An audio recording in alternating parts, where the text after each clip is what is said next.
Oh God, I was like hearing a voice, but it was my radio. That really scared me. Hi. um, I am gonna start trying to make videos that show my adventures more often.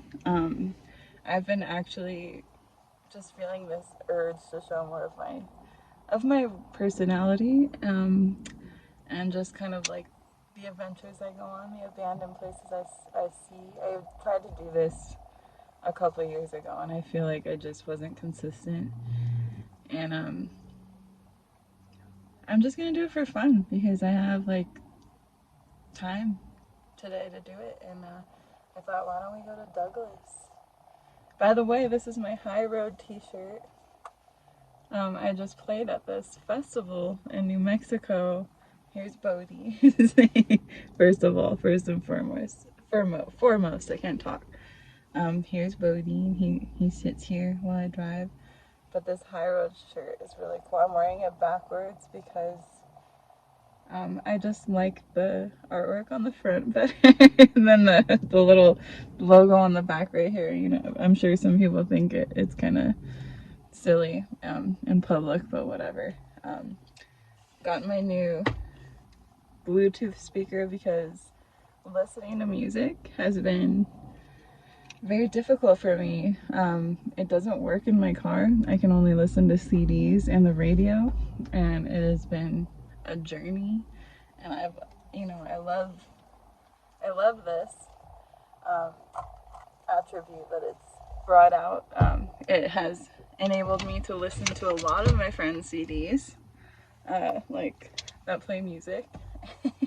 I collect their CDs at shows, and then I just completely like listen to their CDs until they're burned out. Anyway, I'm going to Douglas, and I'm gonna go to this place called John Slaughter Ranch, and just bear with me while I communicate on camera because it's something I'm not used to. But I thought I would show just kind of like what a normal, fun, like little abandoned adventure day is for me. This is one that's like close to where I live, so it's not too crazy, but there is one that I think we're gonna go to either this week or next that is like I'm really excited about, and I don't want to say it yet because I don't like jinxing it, but the point is I want to show more of these abandoned adventures. I photograph so many cool things, and I just feel like just posting the pictures online doesn't do it like justice and show the excitement that I have over, exploring and just the history and all of it. And I've always loved history, and I love the approach of like just going somewhere that you don't really know much about and just seeing what you learn, because I don't really know much about. I think that was my speaker. I'm learning. I just got it. I think it turned off. But I don't know much about this place. All I know about John Slaughter was it's a ranch, and that he was like one of the first. I mean, I'm gonna go confirm this, but I'm pretty sure that he was one of the first like sheriffs out here, and he's known for having like, it's over by the Mexican border. I live very close to the Mexican border, so I thought I would also show you like a place I like to eat out in Douglas, for some really good Mexican food. This is like what I do on my like day dates where I wander around. So driving to Douglas looks like this for a long time. A lot of desert. It's about 20 minutes from Bisbee, 30 minutes. I talk very softly. I'm just using my iPhone. So apologize if you can't hear me very well. A lot of people can't hear me well when I talk in real life. Very soft spoken. But it's very pretty. I love these drives in the desert with Bodie, and usually I kind of like look around and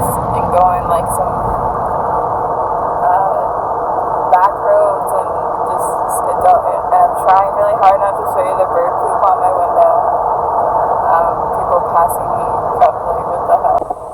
And Bodie always has a seat right next to me, but he also has a big bed back there. And there's blankets and a water. He has like a whole room in the back for both. So he's the best little buddy. This is an example of what it's like to drive in the car with me, because everybody knows, well, just the few people I hang out with know that like everywhere I go I have to stop a million places along the way. But this place I'm a little weirded out because there's like a truck in front of it. But I'm just gonna shoot a picture from my car. Look at that. It's kind of cool. It's just this abandoned house in Douglas. I'll probably just like hop out really fast and take a picture. This looks like an old, cool house. I love those rooftops. So cool. Tin roof. It's the famous pony rides. 5 minutes for 25 cents. Probably one of the only things you can get for 25 cents for that good quality. Like, look at that. What an experience. Gotta ride that on the way back a little. So, way another view of the border. And then, like, see how close we are to it. It's a border town. Here we are. I'm probably like putting the audio right in the air. It's blowing up. Very cool. His family. I actually wrote down his wife's name. This is no dogs allowed at all. His wife's name was like Coraline or something. I just really thought that was a really cute. It was like Viola. Like, wow. There's water back there. The border is like right there though. In their backyard. Please do not judge the bugs all over my car. Proceed to the road. Cool. Here's the parking. Apparently this is the carport.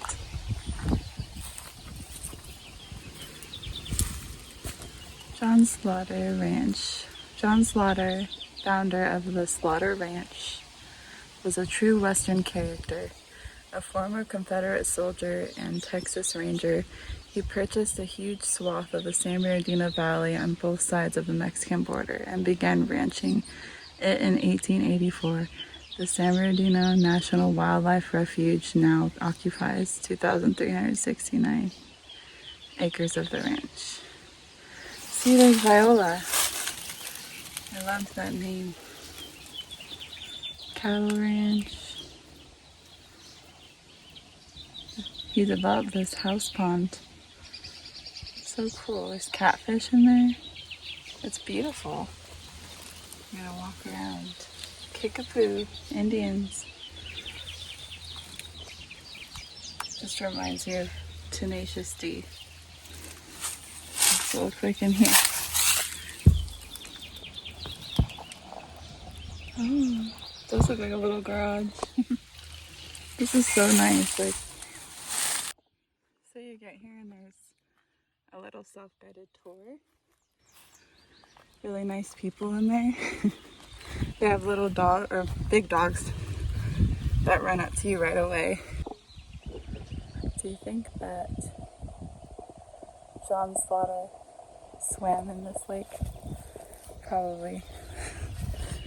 What was bathing suit attire like back then? Look at these doors. This is so cool. Whoa. Okay, so this is the granary.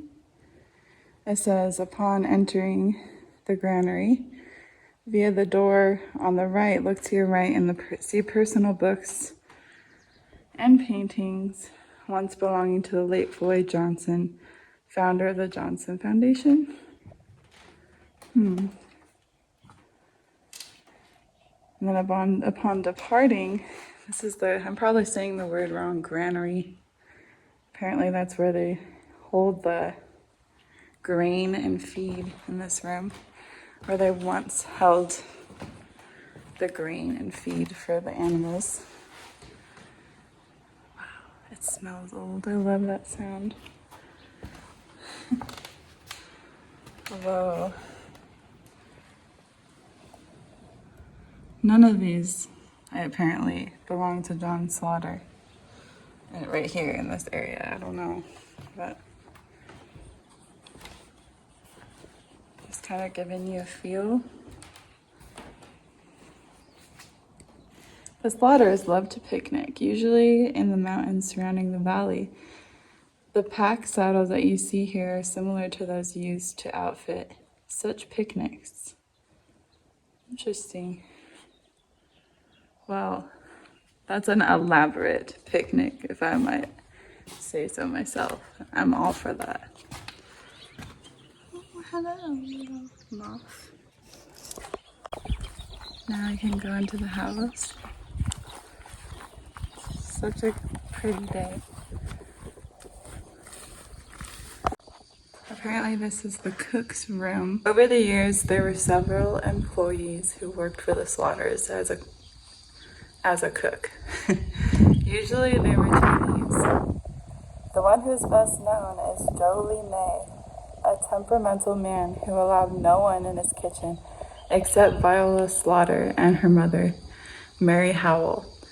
In her memoirs, Miss Slaughter mentioned that when the cooking and serving was done in the evening, Jolie May would sit behind his room and smoke his pipe, presumably opium.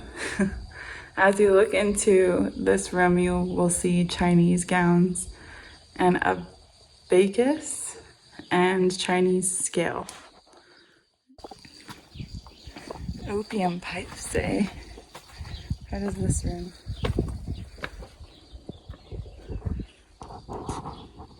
Wow. This is a commissary. During Slaughter's time, there were as many as 150 people living on the ranch. Before the town of Douglas was built, the closest towns were Tombstone and Bisbee. That was a long way to go for supplies. Accordingly, the Slaughters stocked some dry goods on the ranch, and these were sold out of the commissary building. We believe that travelers and local people could buy rope, tack, beans, flour, salt, sugar, chaps, clothing, etc. Addie Slaughter and Edith Stowe took on the responsibility of ordering supplies. Very cool. It's like a little Snow White cottage. Apparently this is the wash house, and it says that it was mainly used for ironing because the clothing was boiled in a big iron pot behind the house. They were then wrung and ironed in the wash house with flat irons called sad irons.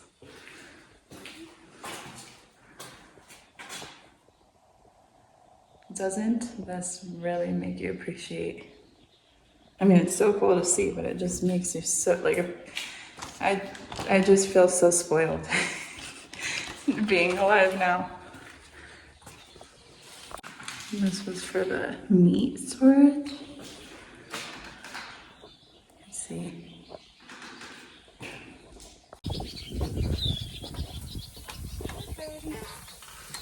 This is so pretty. See, the way my mind thinks is as an ex, well, not ex, but wedding photographer. I'm like, I could see weddings here.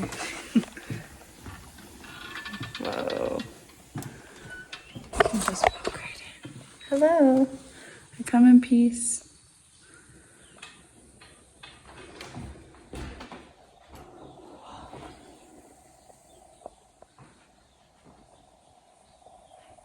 I'm instantly smelling something. Look at that.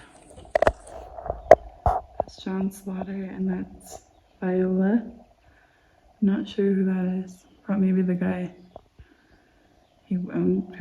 probably someone in the family. Beautiful building.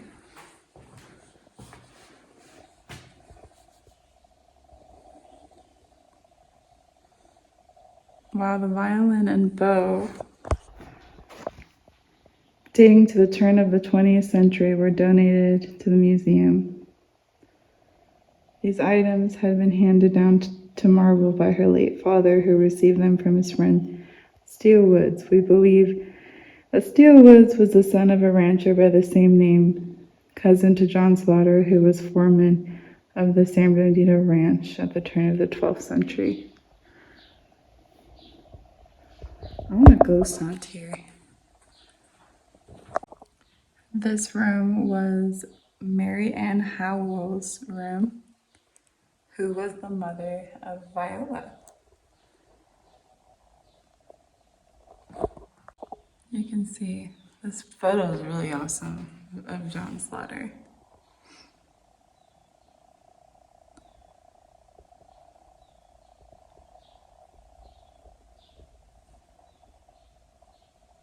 Oh, cool.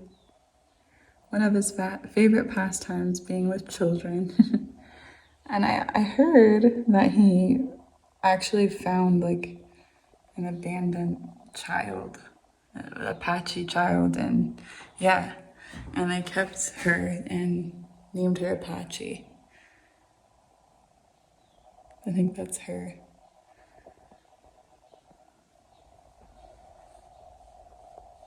I could be wrong. I was watching a few videos earlier mindlessly. The original Slaughter telephone was located in this spot.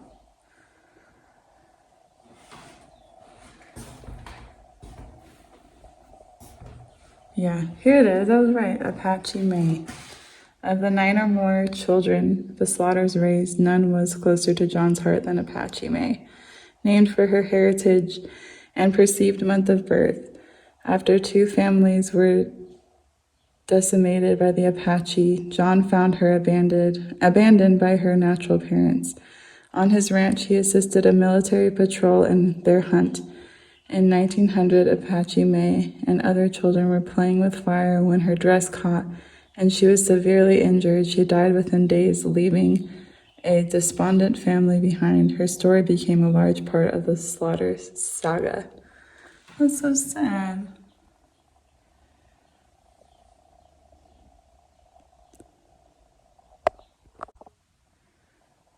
This is the children's room, used by the Slaughters' foster children and grandchildren.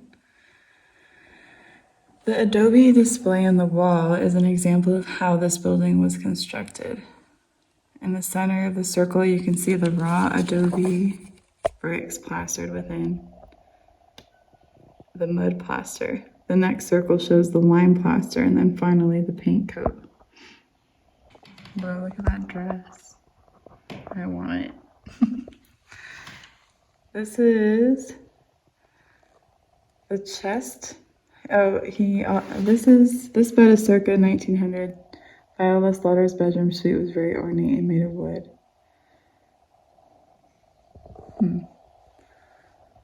This might be like a replica kind of her room. One thing I find like a pattern in these older places, like when I went to Hearst Castle out in California. What is that? That's cool. Is that like the women have their own rooms? Like everyone has their own room. Or the lovers. I mean, not the lovers were in Hearst Castle. What is this? There's Bisbee. He's a sheriff of Cochise, yeah.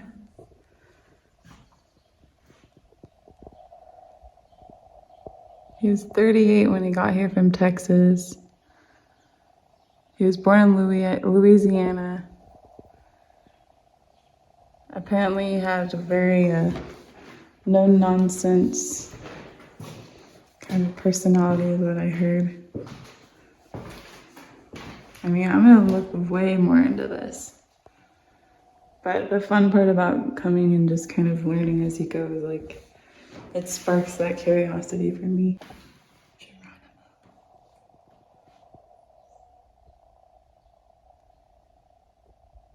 This road that you drive in on the dirt path is called Geronimo Trail.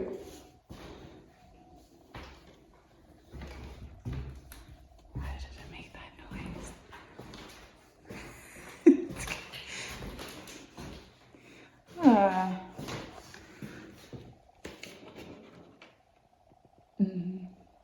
And no comment.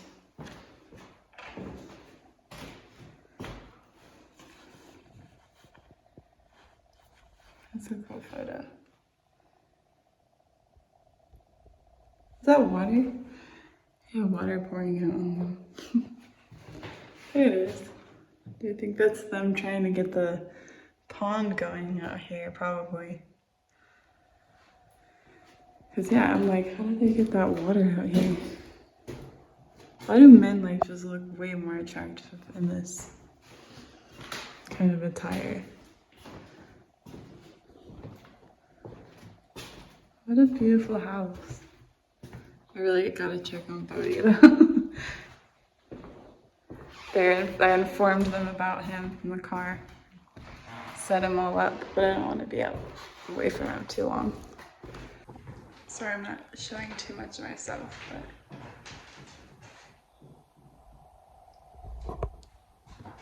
you know what I mean? These places are not, wow. That's kind of scary. It's a bathroom. Little kitchen area, or like the birds have something to say. These gardens back here are so pretty. It says there's a fort up here. Oh yeah. I really want to go back to Bodie. I think I will.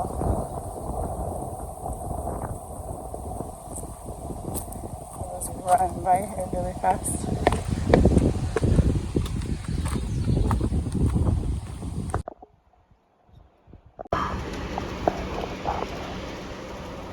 Whoa, those cows. Look. That's so awesome. Beautiful cow. Hello. Good day. It was a good day. We are gonna get enchiladas now at this place I can't really pronounce, so you can laugh at me. I gave you permission. El Riconcillo del Sapor. I'm gonna try it. It's different than my El Chef that I usually go to out here, but El Chef is really good and I'm excited to try this place. My Bodie really needs to get out, so we're gonna walk around, go for a walk, get some enchiladas. Ew, you're being so cute.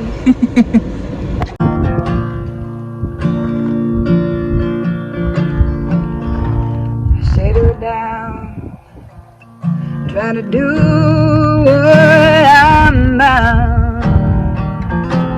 Somehow, trouble still finds me. I do my best to keep my head out of the mess. Somehow, I'm still reminded.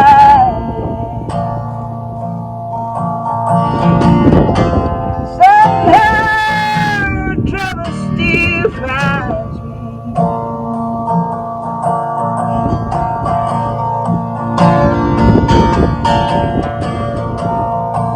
Sing my song, I do my best to get